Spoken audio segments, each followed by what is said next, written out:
Break के बाद आप सभी का स्वागत है। चलिए अब छत्तीसगढ़ से जुड़ी कुछ खबरें देख लेते हैं। रुक कर लेते हैं बड़ी खबर का। रायपुर से इस वक्त की बड़ी खबर आपको बता दें, विश्व आदिवासी दिवस आज बस्तर और सरगुजा को सौगात देंगे सीएम भूपेश बघेल और 1000 करोड़ से अधिक के विकास कार्यों की देंगे सौगात। जगदलपुर में 2580 कार्यों का होगा लोकार्पण और भूमि पूजन। सरगुजा में 334 से ज्यादा के विकास कार्यों की देंगे सौगात। तो आज विश्व आदिवासी दिवस है और छत्तीसगढ़ को मुख्यमंत्री भूपेश बघेल सौगात देने वाले हैं, बस्तर को सौगात देने वाले हैं। तो बड़ी खबर इस वक्त की बता रहे, बस्तर और सरगुजा को सौगात देंगे मुख्यमंत्री भूपेश बघेल।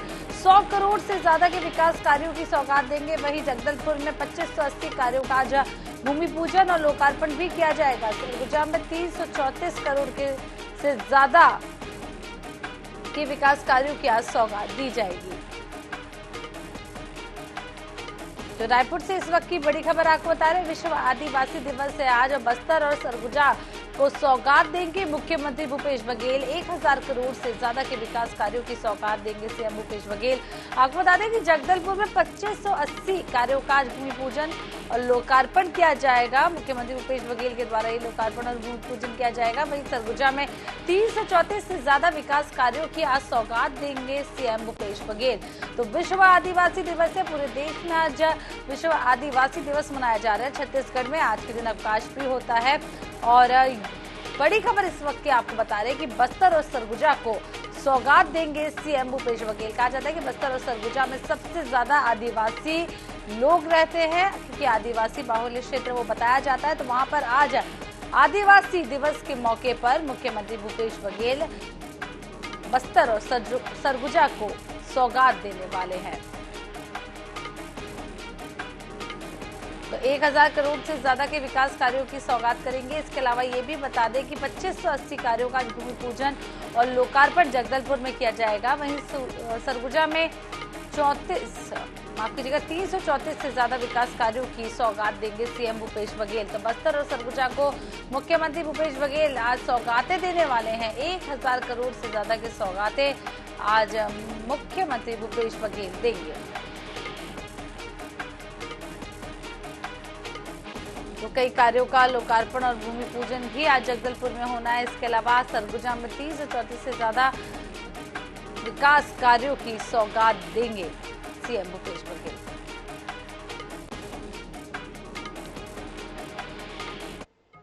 इधर छत्तीसगढ़ में कांग्रेस 13 अगस्त को मल्लिकार्जुन खड़गे की सभा के साथ अपने चुनावी अभियान का शंखनाद करने जा रही है। खड़गे जांजगीर चांपा में आम सभा को संबोधित करेंगे। खड़गे के दौरे को लेकर कांग्रेस ने जहां तैयारियां शुरू कर दी हैं, वहीं उनके दौरे को लेकर जुबानी जंग भी अब शुरू हो गई है। देखिए इस रिपोर्ट में। छत्तीसगढ़ में 29 सीटें आदिवासियों के लिए और 10 सीटें अनुसूचित जाति के लिए आरक्षित हैं। प्रदेश के जिस जांजगीर चांपा इलाके में कांग्रेस अध्यक्ष मल्लिकार्जुन खड़गे आम सभा को संबोधित करने जा रहे हैं, वहां अनुसूचित जाति के मतदाताओं की बहुलता है। पिछली बार प्रदेश की 10 एससी सीटों में से 7 पर कांग्रेस को जीत मिली थी। खराब परफॉर्मेंस के बावजूद बीजेपी 2 सीटें झटकने में सफल रही, जबकि 1 सीट बसपा के हाथ लगी। इस बार कांग्रेस एससी सीटों पर खास तौर पर फोकस कर रही है, इसलिए मल्लिकार्जुन खड़गे के दौरे को बेहद अहम माना जा रहा है, क्योंकि प्रदेश की 10 नहीं बल्कि 40 से अधिक सीटों पर अनुसूचित जाति के मतदाता प्रभावी स्थिति में हैं। कांग्रेस ने इन्हीं मतदाताओं को साधने खड़गे की सभा से चुनाव अभियान के शंखनाद की रणनीति बनाई। यही वजह है कि इस रणनीति पर जुबानी जंग भी शुरू हो गई है। मुझे पूर्ण जानकारी नहीं है, लेकिन अपूर्ण जानकारी जो प्राप्त है, इनके मंत्री लोग स्थान परिवर्तन कर रहे हैं विधानसभा, क्योंकि वहां से वो हार रहे हैं। और ऐसे स्थिति में आप समझ सकते हो कि कितने सीटें वो जीत करके आएंगे। इस बार बड़े संख्या में एससी सीटों पर हमारे विधायक जीत करके आएंगे। कांग्रेस पार्टी का तो चुनाव प्रचार प्रसार कार्यक्रम चल ही रहा है, लेकिन हमारे राष्ट्रीय अध्यक्ष जी जब छत्तीसगढ़ आएंगे तो निश्चित तौर पर उसके बाद कार्यकर्ताओं में उत्साह होगा। हमारी चुनावी गतिविधियों में और ज़्यादा तेज़ी आएगी। उनके आने का सारे कार्यकर्ता बेसब्री से इंतजार कर रहे हैं। उन्होंने अपने आने की स्वीकृति भी माननीय प्रदेश अध्यक्ष जी को दे दी है। तो उनके आने के बाद निश्चित तौर पर कांग्रेस की चुनावी गतिविधियां और ज़्यादा तेज दौड़ेंगी। कांग्रेस जांजगीर से पहले बस्तर समेत अन्य संभागों में भरोसे का सम्मेलन कर चुकी है। बस्तर में प्रियंका गांधी कार्यक्रम में शामिल हुई। अब खड़के के दौरे से कांग्रेस ये बताने की कोशिश कर रही है कि उसके लिए एससी बहुल सीटें कितनी महत्वपूर्ण हैं। ऐसे में मतदाताओं का कितना साथ कांग्रेस को मिल पाता है, ये देखना दिलचस्प होगा। INS 24/7 के लिए रायपुर से गौरव शर्मा की रिपोर्ट। इधर छत्तीसगढ़ में शराबबंदी के मुद्दे पर सियासत लगातार जारी है। चुनावों से पहले ये टकरार और भी ज्यादा बढ़ती जा रही है। शराबबंदी को लेकर बीजेपी महिला मोर्चा अब घर घर जाने की तैयारी में है। साथ ही शराब दुकानों के बाहर मटका फोड़कर विरोध प्रदर्शन भी किया जाएगा। छत्तीसगढ़ में शराबबंदी का वादा पूरा नहीं करने पर बीजेपी महिला मोर्चा सरकार को बैकफुट पर लाना चाहती है, इसलिए इसे जोर शोर से उठाकर चुनावी मुद्दा बनाने की तैयारी है। कांग्रेस ने 2018 के घोषणा पत्र में शराबबंदी का वादा किया। शराबबंदी के लिए बनी कमेटी ने कई राज्यों का दौरा किया। कमेटी ने अपनी रिपोर्ट में ये तर्क दिया कि आदिवासी क्षेत्रों में शराब संस्कृति का हिस्सा है, लिहाजा प्रदेश में पूर्ण शराबबंदी लागू कर पाना संभव नहीं। प्रदेश में शराबबंदी को लेकर जन जागरण का फैसला किया गया, लेकिन ये प्रयास नाकाफी साबित हो रहे हैं। महिला मोर्चा ने ये ठाना है कि शराबबंदी के खिलाफ जो सरकार गंगा जल की कसम खाई थी, झूठा कसम उन्होंने खाया और उनके ही एक मंत्री ने साफ मुकर गया कि हमने कसम ही नहीं खाई। इतना बड़ा झूठ इन्होंने बोला और इस बात को और अवैध शराब की बिक्री बढ़ गई है छत्तीसगढ़ में, जिससे बच्चे और बूढ़े सभी नशे की चपेट में है और घर बर्बाद हो रहा है। आर्थिक तंगहाली के कारण लोग आत्महत्या करने पे मजबूर हो रहे हैं और इसलिए भारतीय जनता पार्टी महिला मोर्चा घर घर जाकर महिलाओं को समझाएगी और बताएगी कि ये जो हो रहा है, इन्होंने जो शराबबंदी की कसम खाई थी वो झूठी और ये लबरा सरकार है और इसको उखाड़ फेंकना है आने वाले समय में। बीजेपी के प्रदर्शन पर और आरोपों पर मंत्री मोहन मरकाम ने पलटवार करते हुए कहा कि शराबबंदी का वादा तत्कालीन मुख्यमंत्री डॉक्टर रमन सिंह ने किया था, उन्होंने इसे क्यों पूरा नहीं किया। शराबबंदी के नाम पर बीजेपी राजनीति करना चाहती है। शराब बंदी का निर्णय तो भारतीय जनता पार्टी ने भी लिया था। डॉक्टर रमन सिंह जी ने भी कहा था, क्या उन्होंने बंद किया? उन्होंने 2012 में जो प्राइवेट संस्थाएं थी वो संचालित करती थी, मगर सरकार भारतीय जनता पार्टी की सरकार ने अपने हाथ में 2012 से 2018 तक संचालित किया था। उस समय भारतीय जनता पार्टी ने शराबबंदी क्यों नहीं की? सिर्फ और सिर्फ राजनीति भारतीय जनता पार्टी करती है। छत्तीसगढ़ में चुनाव नजदीक है, ऐसे में विपक्ष अलग अलग मुद्दों पर सरकार को घेरने में जुटी है। बहरहाल देखने वाली बात ये होगी कि ये मुद्दा वोटर्स को कितना प्रभावित करता है। INS 24/7 के लिए रायपुर से स्वप्निल गौरखेड़े की रिपोर्ट। तो विधानसभा में चुनाव में सत्ता पक्ष को घेरने बीजेपी ने अपना आरोप पत्र तैयार कर लिया है। बीजेपी ने आरोप पत्र में 70 बिंदु शामिल किए हैं, जिनमें भ्रष्टाचार, वादाखिलाफी और सरकार पर विफलता के आरोप शामिल हैं। भाजपा के इस आरोप पत्र पर सीएम भूपेश बघेल ने भी अब तंज कसा है। क्या कहा है उन्होंने, चलिए आपको दिखाते हैं। विधानसभा चुनाव के लिए बीजेपी ने आरोप पत्र समिति का गठन किया था। पूर्व मंत्री अजय चंद्राकर समिति के संयोजक और ओपी चौधरी, पूर्व मंत्री प्रेम प्रकाश पांडे सह संयोजक बनाए गए थे। इस समिति ने सरकार के खिलाफ तथ्यों सहित आरोप पत्र तैयार कर पार्टी को सौंप दिया है। सूत्रों के मुताबिक बीजेपी के आरोप पत्र में मानव तस्करी, किसान आत्महत्या के आंकड़े पेश करने वाली है। इसके अलावा रेत माफिया, खनिज माफिया और कोल घोटाला, शराब घोटाला, गौठान घोटाला, पीएससी व्यापम गड़बड़ी, ट्रांसफर पोस्टिंग में धांधली समेत अन्य बिंदु आरोप पत्र में शामिल किए गए हैं। आरोप पत्र समिति के संयोजक अजय चंद्राकर ने कहा है कि आरोप पत्र तैयार हो गया है और जल्द ही जनता के सामने आएगा। पूर्व विधायक पार्टी तय करेगी, जनता के सामने आ जाएगा। मोर्चा के राष्ट्रीय मंत्री इसका मुख्य आकर्षण मैं बता देता हूँ, इस सरकार की फ्लैगशिप योजना जिसको कांग्रेस ने विचारधारा के तौर पे आत्मसात कर लिया है, वो है भ्रष्टाचार, वो है लूट, वो है वसूली। टोटल कितने बिंदु उपस्थित सभी ये पार्टी नेतृत्व तय करेगी। पार्टी के ऐसी भी खबर है कि भाजपा के आरोप पत्र पर सीएम भूपेश बघेल ने पलटवार किया है। सीएम ने कहा कि विधानसभा में भी बीजेपी का अविश्वास प्रस्ताव लचर था। हमारी योजनाओं के सामने सिर्फ घोटाला लिख दिया गया था। चुनाव के आरोप पत्र बनाने में भी ऐसा ही करेंगे। विधानसभा में आपने अविश्वास प्रस्ताव देखा, कितना लचर अविश्वास प्रस्ताव, और उसमें जो आरोप पत्र लगाए थे, जितनी योजनाएं उसमें घोटाला लिख दिया था। उसमें जितनी योजनाएं हैं उसके सामने घोटाला लिख दिया था। इसके अलावा उन्होंने कुछ किया नहीं था। इसमें भी वही करेंगे। चुनाव के पहले आरोप पत्र जारी करके भाजपा सरकार को घेरने का प्रयास करेगी। आरोप पत्र लॉन्च होने के बाद बीजेपी सभी जिलों में प्रेस कॉन्फ्रेंस करेगी। अब देखने वाली बात ये होगी कि बीजेपी आरोप पत्र के जरिए अपने पक्ष में माहौल बनाने में कितनी कामयाब हो पाती है। रायपुर से INS 24/7 के लिए स्वप्निल गोरखेड़े की रिपोर्ट।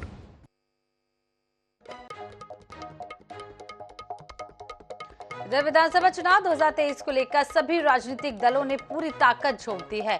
चाहे कोई भी पार्टी हो, सभी ने अपनी ताकत झोंक दी है और चुनाव को लेकर तैयारियां पूरी कर ली हैं।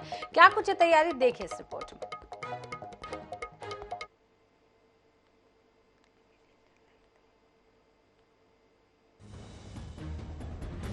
विधानसभा चुनाव के लिए बीजेपी ने आरोप पत्र समिति का गठन किया था। पूर्व मंत्री अजय चंद्राकर समिति के संयोजक और OP चौधरी पूर्व मंत्री प्रेम प्रकाश पांडे सह संयोजक बनाए गए थे। इस समिति ने सरकार के खिलाफ तथ्यों सहित आरोप पत्र तैयार कर पार्टी को सौंप दिया है। सूत्रों के मुताबिक बीजेपी के आरोप पत्र में मानव तस्करी, किसान आत्महत्या के आंकड़े पेश करने वाली है। इसके अलावा रेत माफिया, खनिज माफिया और कोल घोटाला, शराब घोटाला, गौठान घोटाला, PSC व्यापम गड़बड़ी, ट्रांसफर पोस्टिंग में धांधली समेत अन्य बिंदु आरोप पत्र में शामिल किए गए हैं। आरोप पत्र समिति के संयोजक अजय चंद्राकर ने कहा है कि आरोप पत्र।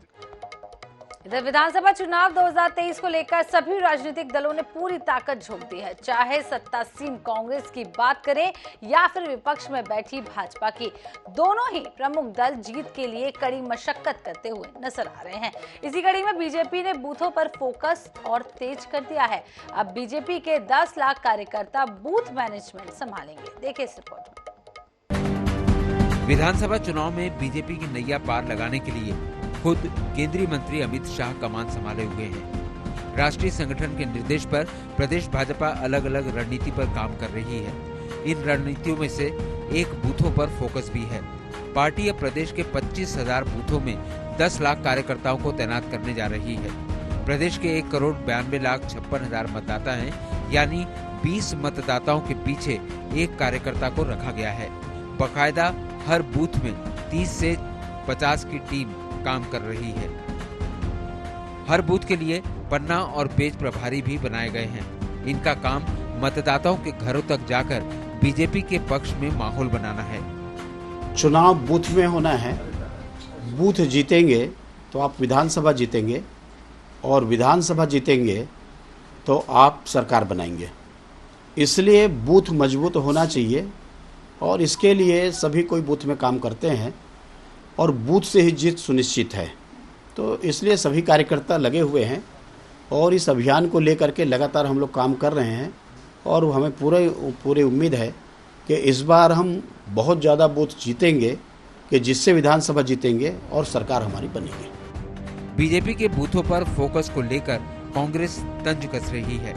कांग्रेस के संचार प्रमुख सुशील आनंद शुक्ला का कहना है कि पिछले चुनाव में भी भाजपा ने बूथों में 25,000 प्रभारी नियुक्त करने की बात कही थी। इन्हीं के कार्यकर्ताओं ने बीजेपी को वोट नहीं दिया। इस बार भी यही हाल होगा।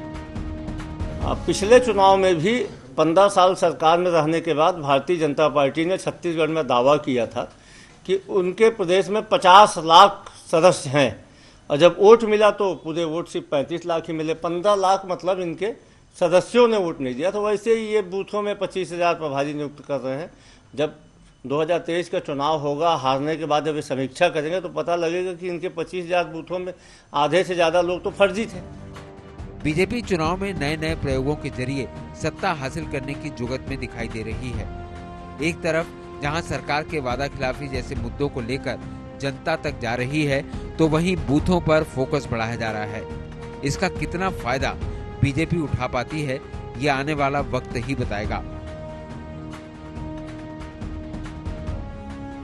रायपुर से INS 24/7 के लिए स्वप्निल गौरखेड़े की रिपोर्ट। इधर शिक्षकों के तबादले को लेकर शिक्षा मंत्री रविंद्र चौबे ने कहा है कि अनियमितता सामने आई थी, कार्रवाई की गई है। वहीं अजय चंद्राकर के बयान पर भी पलटवार किया है और कहा है कि अजय चंद्राकर भी कभी शिक्षा मंत्री रहे हैं। सिस्टम बना के उनके सूत्रपात करने वाले यही लोग थे। शिक्षा विभाग पवित्र विभाग है, जितना सुधार संभव है करेंगे। चंदेल जी की चुनौती को मैं समझता हूँ सब लोग कितने हल्के में लेते हैं। गोधन योजना, गोधन न्याय योजना, गोठान की योजना, इसको पहले पढ़ना चाहिए।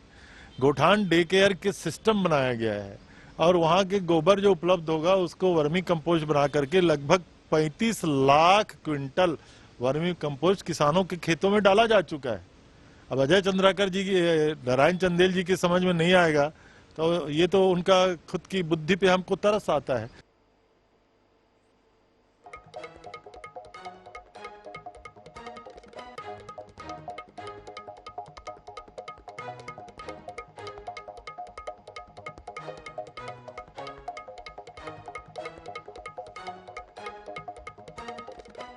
इधर महासमुंद के प्रवास पर पहुंचे छत्तीसगढ़ के गृह मंत्री जिले के प्रभारी मंत्री ताम्रध्वज साहू ने नवनिर्मित राजीव भवन का निरीक्षण किया है और कार्यकर्ताओं से मुलाकात की और जिला पंचायत सभागार भी गए, जहां उन्होंने विभागीय समीक्षा की बैठक ली। इस दौरान गृह मंत्री एक्शन मोड में नजर आए। उन्होंने बैठक के दौरान विभागीय कार्यों में कसावट लाने की हिदायत दी है। खासकर शिक्षा, जल जीवन मिशन और सड़कों को लेकर संजीदा नजर आए। ये बैठक जो है प्रभारी मंत्री के नाते जिले के आके सभी विभागों के समीक्षा करना होता है। मूल उद्देश्य कि सरकार की हर विभाग की जो योजनाएं हैं उसका क्रियान्वयन किस ढंग से हो रहा है, उसमें क्या तकलीफ़ें आ रही हैं, क्या कमियां हैं, क्या बेहतर और उसमें किया जा सकता है, योजनाओं का लाभ जनता को सीधे मिल रहा है नहीं मिल रहा है, ये परीक्षण करना, समीक्षा करना मूल उद्देश्य होता है। चलिए रुक कर लेते हैं बड़ी खबर का, जहां विधानसभा चुनाव के लिए बीएसपी ने जारी की उम्मीदवारों की पहली सूची। छत्तीसगढ़ में बीएसपी ने की प्रत्याशियों की सूची जारी। छत्तीसगढ़ बीएसपी ने जारी की प्रत्याशियों की पहली सूची। 9 प्रत्याशियों के नामों का किया ऐलान। मस्तूरी विधानसभा से दाऊराम रत्नाकर और नवागढ़ विधानसभा क्षेत्र से ओम प्रकाश वाजपेयी, जांजगीर चांपा से राधेश्याम सूर्यवंशी, जयजयपुर विधानसभा से केशव प्रसाद चंद्रा और पामगढ़ विधानसभा से इंदु बंजारे, अकरतला विधानसभा से डॉक्टर विनोद शर्मा और बिलाईगढ़ विधानसभा से श्याम टंडन और बेलतरा विधानसभा से राजकुमार सूर्यवंशी और सोमरी विधानसभा से आनंद दिग्गा। आपको बता दें सूची जारी कर दी गई है और 9 जगहों की आपस सूची जारी की है। बड़ी खबर आपको बता रहे हैं, विधानसभा चुनाव से पहले बीएसपी ने अपनी सूची जारी कर दी। उम्मीदवारों की पहली सूची सामने आ चुकी है।